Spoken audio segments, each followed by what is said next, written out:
Buenos días. Vamos a comenzar con la primera sesión de resultados sobre las bases moleculares de las enfermedades.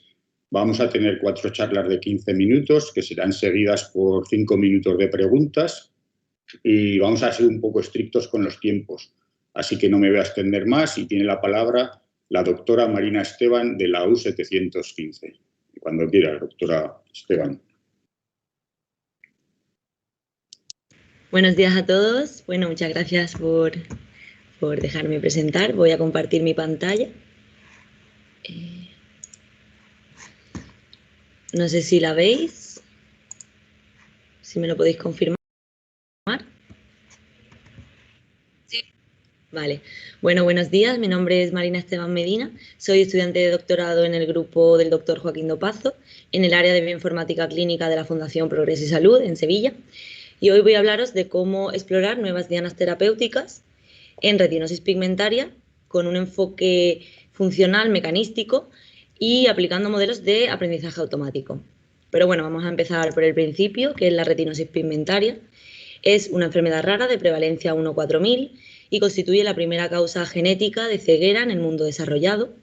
Se caracteriza por una pérdida progresiva e irrecuperable de la visión. Los pacientes con retinosis pierden la visión nocturna en la adolescencia, la visión periférica en la edad adulta temprana, central a una edad más avanzada. Actualmente hay descritos más de 200 genes implicados en su patogénesis y es por ello que a veces no viene sola, sino como parte de síndromes como el síndrome de Usher o el de Bardet-Biedl. La muerte de los fotorreceptores comienza con la degeneración de los bastones y luego más tarde degeneran los conos, que son los responsables de la visión central. Se cree que la degeneración de los conos es causada por el progresivo daño oxidativo, la inflamación y el desequilibrio metabólico, entre otras desregulaciones. Veamos ahora el proceso de desarrollo de fármacos, que serían los tratamientos para tratar estas enfermedades. De las miles de potenciales moléculas o fármacos, solo uno conseguirá la aprobación de las agencias reguladoras, en nuestro caso la EMA, la Agencia Europea del Medicamento. Menos del 12% de estas moléculas llegan a ensayos clínicos e incluso para aquellas que consiguen la aprobación desde que se inician la investigación hasta que llegan al mercado, pueden pasar entre 10 y 12 años. Con lo cual, para los medicamentos huérfanos de enfermedades raras o nuevos, las industrias farmacéuticas no tienen asegurada recuperar la inversión, por lo que esto frena mucho su desarrollo. Este es un grave problema en las enfermedades raras. Una posible solución a este problema es el reposicionamiento de fármacos, que no es más que encontrarle nuevos usos a fármacos ya aprobados. Esto puede hacerse bien encontrando la diana ya descrita para ese fármaco asociada a una nueva enfermedad, o bien encontrándole una nueva diana no descrita para el compuesto que se descubra ya sea por efectos secundarios o no contemplados. Las ventajas son múltiples, como un historial de uso humano, perfiles toxicológicos y de efectos secundarios conocidos y, por supuesto, menos requerimientos a la hora de que sean aprobados y menos costes, puesto que solo debemos probar que funcionan en la nueva patología. Y ahora la pregunta es, ¿cómo podríamos hacer un reposicionamiento de fármacos masivo, sistemático, pero a la vez específico? Vamos a ver qué es el aprendizaje automático, o por sus siglas en inglés ML, Machine Learning, que es la habilidad de una máquina o sistema informático de simular procesos de razonamiento humano, de inteligencia humana. Esto es aprender de los datos, adaptarse a nueva información, por ejemplo. El Machine Learning es un amplio campo de conocimiento, pero se centra en combinar grandes cantidades de datos con reglas definidas y un procesamiento rápido y repetitivo, lo que le permite al software aprender y mejorar muchísimo en cumplir tareas, porque reconoce, es capaz de ver patrones y características específicas en los conjuntos de datos. Esto sumado a que en la última década la mejora en la tecnología de secuenciación y el abaratamiento de los costes ha impulsado un boom masivo en la generación de datos ómicos, que además se guardan y se están acumulando en repositorios públicos y bases de datos públicas, hacen que si los minamos correctamente podamos darle un enfoque holístico a lo que es el estudio de las enfermedades. De forma que si utilizamos correctamente el Big Data ómico y los modelos de aprendizaje automático, se podría empezar a hablar de un reposicionamiento dirigido por los datos. Bueno, entonces, si sabemos que existen cada vez más bases de datos de expresión génica, de bases de datos de fenotipos, de drogas, de fármacos y de interacciones, nuestro objetivo con los modelos mecanísticos es vincular los fármacos y la enfermedad utilizando los genes como un intermediario. Pero además queremos entender las consecuencias funcionales de los mecanismos de acción de los fármacos en las células y utilizar toda esta información para predecir sistemáticamente las interacciones fármaco-enfermedad. Un enfoque interesante al evaluar potenciales fármacos que puedan ser reposicionados en una enfermedad es analizar los mecanismos de esa enfermedad y su contexto funcional, para establecer así nuevas relaciones e identificar módulos funcionales muy relevantes en esa enfermedad, de modo que permitan el reposicionamiento de fármacos que compartan el mecanismo de acción. Nuestro grupo desarrolló Hipatia, que es un algoritmo y método de análisis mecanístico de rutas de señalización que integra una red de interacciones dirigida, basada en evidencia biológica y que permite además añadir información de expresión de genes de diferentes tejidos, proporcionando así el contexto funcional de la célula y un mecanismo de acción de la enfermedad.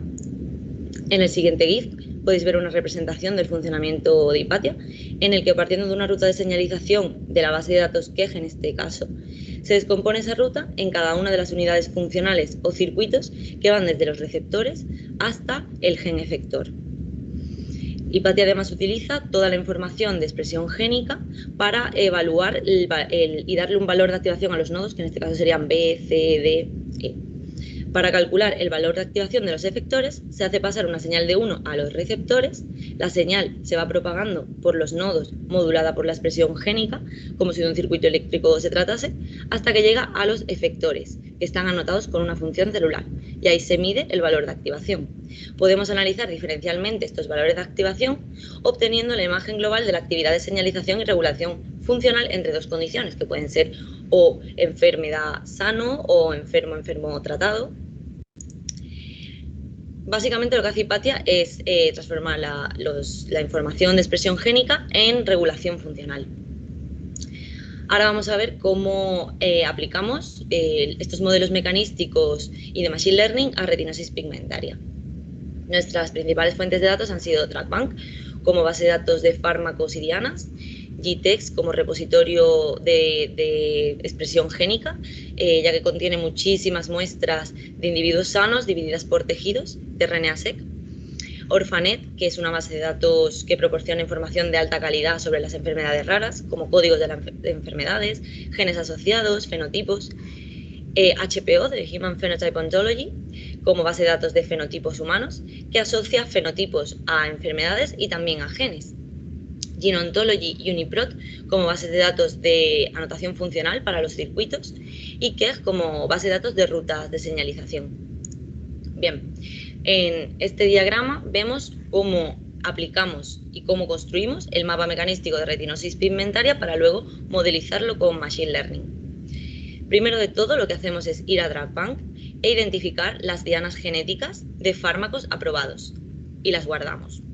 Luego nos vamos a Orphanet y identificamos los genes asociados a la enfermedad rara en cuestión, en nuestro caso retinosis pigmentaria, y además identificamos los códigos HPO que etiquetan a la enfermedad.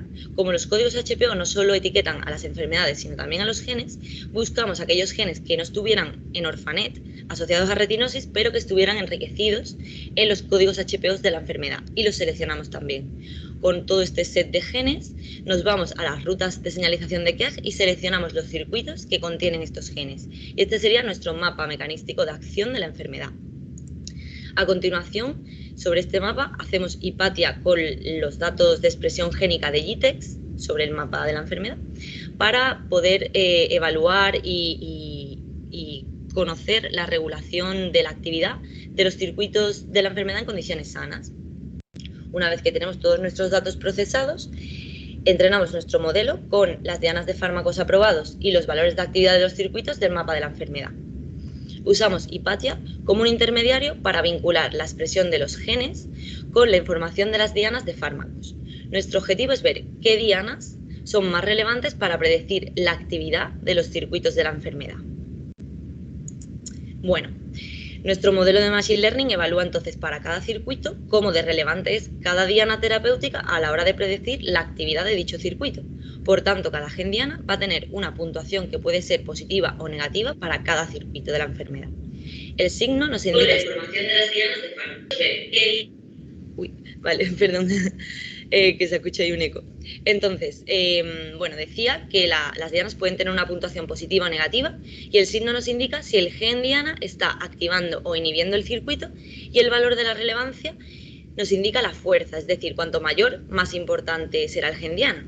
De las casi 800 dianas incluidas en el modelo, en el estudio, solo 106 pasaron el filtro de relevancia del propio modelo. En este heatmap podemos ver las relevancias de cada diana para cada circuito. Cuanto más intenso es el color, más relevante, más fuerza tiene esa diana. Y el color indica si es rojo, positivo, es decir, activador, y si es azul, negativo, inhibidor. Podemos ver que hay dianas que son muy importantes, son muy relevantes para casi todos los circuitos. Y también podemos ver circuitos que están casi activados por casi todas las dianas o inhibidos por casi todas las dianas. También hemos realizado un análisis de enriquecimiento de COU con Enrich-R sobre las 106 dianas relevantes y observamos que están muy enriquecidas en canales de protones, en receptores de GABA y respuesta a estímulos, a citoquinas, transmisión sináptica. También en los resultados de bases de datos de rutas de señalización relacionadas con el sistema neuronal, vemos resultados en las líneas de la señalización también de calcio, la ruta de las MAP quinasas, lo que concuerda con los procesos implicados en retinosis. Para investigar más a fondo qué genes dianas podrían ser efectivos en el tratamiento de retinosis y desgranar un poco los resultados de ese gran heatmap, hemos anotado cada circuito con las funciones a las que estaba asociado. Una vez que hemos tenido toda esa lista de funciones, hemos seleccionado los grupos de circuitos asociados a funciones altamente desreguladas en retinosis. Hemos seleccionado 5 funciones, que son respuesta inflamatoria, necrosis, respuesta sensorial y apoptosis, y hemos analizado los circuitos asociados a cada grupo de hallmark o de funciones muy relevantes para retinosis. Bueno, en rojo están marcados genes que hemos visto que se repetían en muchas de los grupos de funciones, con lo cual deben ser bastante relevantes para retinosis, como son receptores del GABA, GRIN1, L4, SLC12A5, entre otros. Aquí vemos también que se repiten. Y en el mapa de apoptosis, por supuesto, son en el cual hay más circuitos desregulados. Además, he incluido también la información sobre la acción mayoritaria de los fármacos que targetean estas dianas, pero bueno, hay variedad también. Bien, estos resultados los hemos compartido con la doctora Regina Rodrigo, del Grupo de Fisiopatología y Terapias de Enfermedades de la Visión, y del Centro de Investigación Príncipe Felipe, en Valencia, y gracias a su conocimiento profundo sobre la enfermedad seleccionamos varias subunidades de los receptores de GABA, de los receptores de glicina, GRIN1, SCLC12A5 y genes implicados en el metabolismo de lípidos como ALOX5 y el L4 para su validación. Aquí podemos ver que tras los resultados, los hemos podido validar gracias a la doctora y su equipo y hemos podido ver que efectivamente hay una desregulación génica en estos genes en modelos murinos R10 de retinosis pigmentaria. Como podemos ver en la gráfica, el primer pico de degradación de los fotorreceptores es en P18 de tipo bastón y coincide con una disminución de la expresión de todos estos genes. De P30 a P44 hay otro pico de degradación y vuelven a morir muchos fotorreceptores y a P60 ya no quedan casi fotorreceptores y hay como una regulación de las moléculas. También observamos estos resultados con ALOX5 y el L4, moléculas implicadas en los metabolismos de lípidos. Y curiosamente acaban de publicar un artículo en los mismos modelos R10 señalando una alteración del metabolismo de ácidos grasos, procesos en los que están implicados ALOX5 y el L4.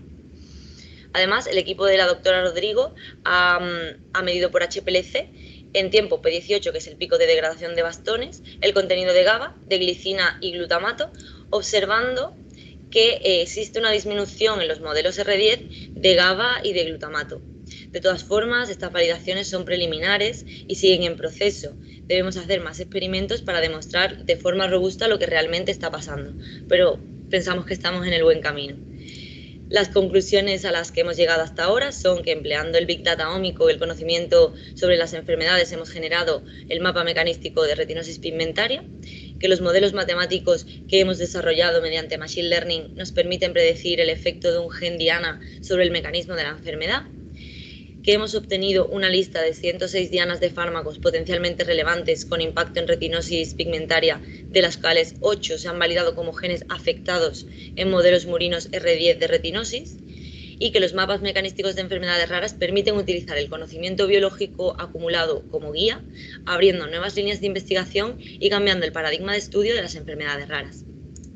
Bueno, quiero agradecer a María Peña Chilet, que es la mente de este proyecto, a Carlos Lucera, que es el matemático que ha hecho posible la implementación de los modelos, a Regina Rodrigo, del Grupo de Fisiopatología y Terapias de Enfermedades de la Visión, y su equipo, que nos han ayudado muchísimo y nos han asesorado y han realizado las validaciones, a nuestro jefe, por supuesto, Joaquín Dopazo, y a todos mis compañeros del área de bioinformática clínica. Y a vosotros por haber estado escuchándome este tiempo. Gracias. Y ahora estoy abierta a preguntas. Gracias, Marina. Antes de leerte las preguntas, me parece que ha habido un pequeño problema de conexión a algunas personas. No sé si se ha podido solucionar.